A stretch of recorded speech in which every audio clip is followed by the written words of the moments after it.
बिस्मिल्लाहिर्रहमानिर्रहीम अस्सलामुअलैकुम दोस्तों, सरकार दो आलम हज़रत मोहम्मद मुस्तफ़ा सल्लल्लाहु अलैहि वसल्लम से एक मरतबा सहाबाए कराम रिज़वानुल्लाह ताला अलैहिम अजमईन ने पूछा, या रसूलल्लाह सल्लल्लाहु अलैहि वसल्लम, ये बताइए कि क़यामत कब आएगी। सरकार दो आलम अलैहिस्सलाम ने फरमाया कि क़यामत कब आएगी ये सिर्फ़ उसे पता है जो क़यामत लाने वाला है, यानी अल्लाह तबारक व तआला। लेकिन मैं तुम्हें क़यामत के मुतालिक कुछ चीदा निशानियां बता देता हूं जिन्हें देखकर तुम्हें अंदाज़ा हो जाना चाहिए कि अब क़यामत दूर नहीं। चनाचे सहाबा कराम ने लिखना शुरू किया। सरकार ने कहा कि सबसे पहली निशानी कि अरब के अंदर कोई खैर बाकी नहीं रहेगी। अरब के अंदर मामलात ख़राब होना शुरू हो जाएंगे। अरब को ज़मीनी और आसमानी आफात व बिलियात का सामना करना पड़ेगा।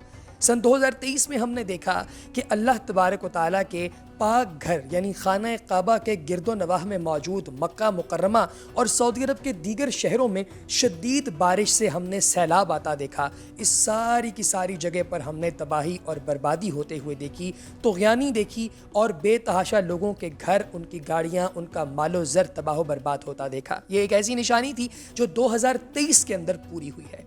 दूसरी निशानी सरकार दो आलम अलैहिस्सलाम ने जो फरमाई कि जब क़यामत करीब होगी तो हर घर में नाच गाना आम हो जाएगा।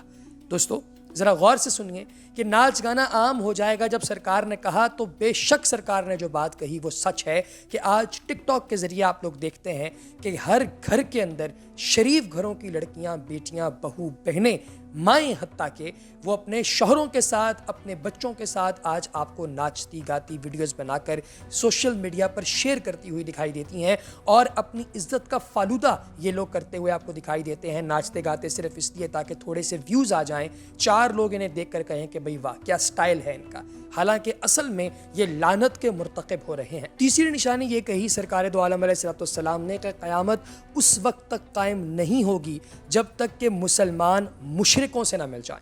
तो दोस्तों आप लोगों ने देखा कि अब तो हर तीसरी जगह पर यह दिखाई देता है कि मुसलमान हिंदुओं के त्योहारों में, मुशरिकीन के त्योहारों में, ईसाइयों के त्योहारों में, इसी तरीके से सहियूनी यानी यहूदियों के त्योहारों में भी हमें सेलिब्रेट करते, पार्टिसिपेट करते दिखाई देते हैं। अब आप देखें, हैलोवीन मनाई जाती है यहाँ पे, क्रिसमस यहाँ पर मनाया जाता है, दिवाली मनाई जाती है, ये करवा चौथ मनाया जाता है, शिवरात्रि मनाई जाती है, दशहरा मनाया जाता है, यानी हर वो चीज़ मनाई जाती है जो कि मुशरिकीन करते हैं। फिर आपने ये भी देखा थैंक्स गिविंग यहाँ पर जो है वो मनाई जाती है, हनका जो कि यहूदियों का एक त्यौहार है वो मनाया जाता है। ये सब कुछ जो है वो यहाँ पर मनाया जाता है और मुसलमानों की एक ज़वाल की इससे बड़ी निशानी और क्या होगी दोस्तों, आपने देखी है कि सऊदी अरब के अंदर भी और इसके अलावा दुबई के अंदर भी बाकायदा मंदिर बनना शुरू हो गया। आपने देखे होंगे कि दुबई के अंदर मंदिर बना। अगर आपने नहीं देखा आप इसे गूगल कीजिए, गूगल से आपको वो तस्वीर, वो वीडियोस मिल जाएंगी जो कि इस मंदिर की वीडियोस हैं। फिर इसके बाद जो अगली निशानी बताई गई वो ये थी कि औरतें जो लिबास पहनेंगी वो ऐसा लिबास होगा कि वो लिबास तो पहने हुए हैं लेकिन यूँ महसूस होगा कि वो बरहना है, यानी नंगे जिस्म। इसी तरीके से हमने ये टाइट्स और जीन्स आजकल कॉलेज और यूनिवर्सिटीज़ की बच्चियों को पहनते हुए देखा है। हमने उन्हें शॉर्ट स्कर्ट्स पहनते हुए देखा है। आजकल आपने गौर किया होगा कि इवन क्रॉप टॉप्स पहने हुए होते हैं जिसमें आधा पेट नंगा होता है। तो ये सब का सब पाकिस्तान जैसे इस्लामी जमहूरिया पाकिस्तान जैसे मुल्क के अंदर, जो कि बना ही इस्लाम के नाम पर है, उधर देखने को मिल रहा है, जहाँ पे यूनिवर्सिटियों और कॉलेजों की लड़कियाँ इस तरह का लिबास ज़ेब तन करके अपने घरों से निकलती हैं और घर वाले भी आगे से कुछ नहीं कह सकते, क्योंकि ज़ाहिर है कि अब बेगैरती का वो ज़माना है कि इस ज़माने से अल्लाह की पनाह। फिर सरकार दो आलम अलैहिस्सलाम ने फरमाया कि एक और निशानी ये है कि वक्त से बरकत ख़त्म हो जाएगी। अब आप देखिए दोस्तों कि आपको अंदाज़ा ही नहीं होता, इधर सुबह होती है, थोड़ी देर गुजरती है, आपको महसूस ही नहीं होता कि वक्त किधर गया और शाम हो जाती है। ना किसी को पता है कि दोपहर किस टाइम पे हो रही है, ना पता है कि शाम किस टाइम पे हो रही है, माँ सिवाय उन लोगों के जो कि रहते ही बाहर। अगर आप किसी दफ्तर में काम करते हैं या किसी इंडोर वर्किंग प्लेस में आप मौजूद होते हैं तो आप देखेंगे कि आपको सुबह शाम की तमीज़ बिल्कुल ख़त्म हो गई, रात भी दिन जैसी ही है और दिन भी रात जैसी। तो यानी मुकम्मल जो टाइमिंग है दोस्तों वो उलट पलट हो गई। वक्त की बरकतें आपको मुकम्मल तौर पर तबाह बर्बाद होती दिखाई देती। फिर इस तरीके से एक और निशानी कि सऊदी अरब की जो सरजमीन है, जो संगलाख पहाड़ हैं, ये गंजे पहाड़ एक वक्त आएगा सरसब्ज़ व शादाब हो जाएंगे। 2023 में आपने देखा कि जब ये सैलाब की तुग़यानियों के बाद सारे के सारी बिल्डिंग्स के और फिर उनके गिरदोनवा में मौजूद पहाड़ों की जब वीडियोग्राफ्स बनाए गए तो पता चला कि वो सब के सब लहलहाते सब्ज़े को अपने ऊपर ओढ़े हुए हैं। ایسے محسوس ہوتا ہے کسی نے گرین چادر اوڑھ دی ہو سارے کے اوپر.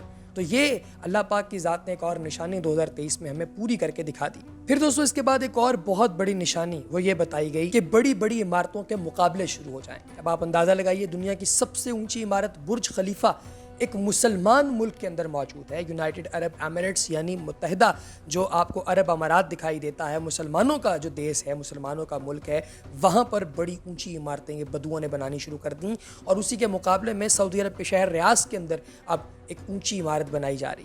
سب سے آخری نشانی جو سرکار دو عالم علیہ الصلوۃ والسلام نے بیان فرمائی وہ یہ تھی کہ اولاد اپنے والدین کو ناراض کرنا شروع ہو جائے گی. اب آپ اندازہ لگائیے کہ والدین کو باقاعدہ اولاد ناراض کر رہی ہے, کسی قسم کی کوئی سمپتی اولاد کے اپنے والدین کے ساتھ باقی نہیں رہی. وہ مکمل طور پہ اپنے والدین سے دور بھاگتے ہیں. ان کی کوشش ہوتی ہے کہ وہ کسی طریقے سے اپنے والدین کے پاس نہ تو بیٹھیں نہ ان کے بتائے ہوئے راستے پر عمل کریں. اولڈ ایج ہومز جن کا کنسیپٹ کبھی ہمارے ایسٹ میں تھا ہی نہیں, آج وہ پاکستان میں بننا شروع ہو گئے ہیں, جہاں پہ بوڑھے ہوتے ہی اپنے والدین کو داخل کروا دیا جاتا ہے, وہاں پر اپنے والدین کو ایڈمٹ کروا دیا جاتا ہے بوڑھے ہوتے. دوستو اندازہ لگائیے کہ یہ وہ نشانیاں ہیں جو کہ 2023 کے اندر اور کچھ اس سے پہلے پوری ہو چکی ہیں. اللہ تبارک و تعالیٰ کی ذات ہمیں حق پر, ایمان پر قائم رہنے کی توفیق اور ہمت عطا فرمائے تاکہ ہم اس صہیونی جال سے اپنے آپ کو محفوظ رکھ سکیں. آمین یا رب العالمین.